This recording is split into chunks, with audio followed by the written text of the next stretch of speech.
तो hello student. तो चलिए आज हम क्लास 10th का त्रिकोणमिति प्रश्नावली 8.1 का क्वेश्चन नंबर 6 को सॉल्व करते हैं। तो क्वेश्चन नंबर 6 है कि यदि कोण ए और कोण बी न्यून कोण हो जहां cos ए बराबर cos बी हो तो दिखाइए कि कोण ए बराबर कोण बी है। तो ये बोल रहा है हमको दिखाने के लिए कि कोण ए बराबर कोण बी है। तो चलिए हम त्रिभुज बना लेते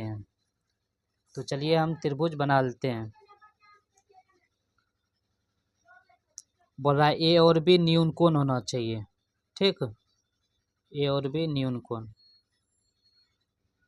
ए इसको मान लिए, बी इसको सी मान लिए। ठीक, ये 90 डिग्री हो गया। दिया क्या है, जो दिया है उसको पहले हम लिख लेंगे। पहले मान लेते हैं पहले। ठीक, माना कि त्रिभुज ए बी सी है। माना कि त्रिभुज ए बी सी है जिसमें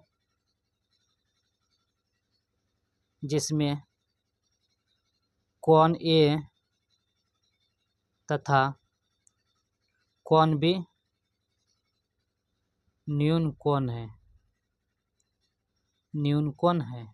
ठीक, अब जो दिया है उसको लिख लो। अब दिया है, क्या दिया है? दिया है cos ए बराबर cos बी। ठीक,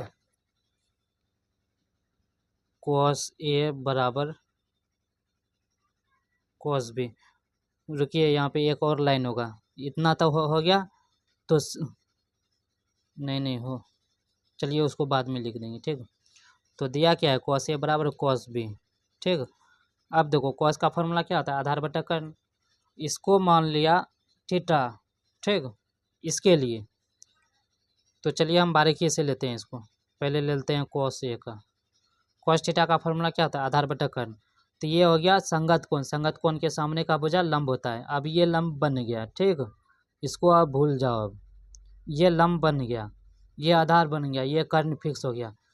तो cos थीटा का फॉर्मूला क्या हो जाएगा, आधार बटा कर्ण। आधार मेरा क्या हो जाएगा, ए सी बटा कर्ण ए बी। ठीक है, मान लिया इसको समीकरण फर्स्ट। अब दूसरा को देखते हैं, cos बी में अब ये न्यून कोण है। ठीक, अब इसको थीटा मान लिया तो संगत कोण, ये क्या है, संगत कोण। संगत कोण के सामने का भुजा लंब हो गया। अब ये लंब बन गया, ये आधार हो गया, ये कर्ण फिक्स हो गया। तो इसमें क्या आ जाएगा, cos थीटा का आधार बटा कर्ण। आधार मेरा कौन सा बन गया, अब बी सी बटा ए बी कर्ण। ये समीकरण 2 ले लिया हमने। ठीक, अब बोल रहा है कि दोनों बराबर हैं। ठीक, क्या है, दोनों बराबर है।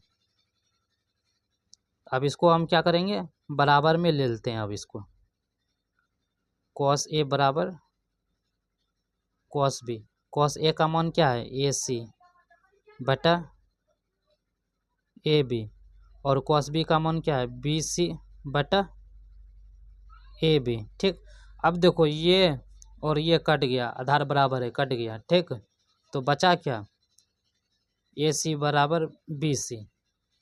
ठीक, ए सी बराबर बी सी बचा। देखिए यहाँ पे ए सी, ये भुजा जो है इस भुजा के बराबर है। तो त्रिभुज में क्या होता है कि यदि दो भुजा आपस में बराबर हो तो उसका संगत कोण क्या होता है, आपस में बराबर होता है।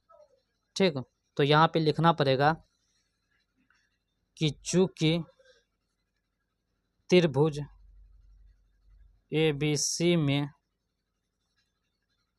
ए सी बराबर बी सी क्या है, आपस में समान है। समान का मतलब हो गया बराबर। ठीक, समान है, इसलिए संगत भुज समान है। तो क्या जगह भुजा ए सी बराबर बी सी आपस में क्या है, समान है। तो ये हो गया संगत भुजा। आपस में समान बोलो या संगत बोलो, एक ही हुआ। ठीक, तो संगत भुजा के सामने का कोण क्या होता है, आपस में बराबर होता है। संगत भुजा के सामने का संगत कोण भी आपस में बराबर होगा। जब त्रिभुज में दो भुजा आपस में बराबर होगी तो संगत भुजा के सामने का कोण अर्थात संगत कोण भी आपस में बराबर होगा। तो इस भुजा क्या है AC, AC के सामने का कोण क्या हो जाएगा B, और BC के सामने का कोण क्या हो जाएगा संगत कोण A, इसलिए क्या हो जाएगा कोण A बराबर कोण B प्रूव्ड। जो बोल रहा था वो प्रूव्ड हो गया। तो चलिए स्टूडेंट, अगर ये वीडियो आप लोगों को समझ में आया होगा तो मेरे चैनल पे बने रहें, मेरे चैनल को सब्सक्राइब करें और अच्छे अच्छे वीडियो के लिए। तो ये वीडियो आप अपने दोस्तों में भी शेयर कर सकते हैं। ये बहुत ही आसान तरीके से इसको सॉल्व कर देगा। इसमें कोई भी आप देख भी सकते हैं, कहीं भी दिक्कत नहीं है, जो है वो हम लिख दिए आपको। तो चलिए स्टूडेंट, तो आज के लिए इतना ही, मिलते हैं नेक्स्ट वीडियो में।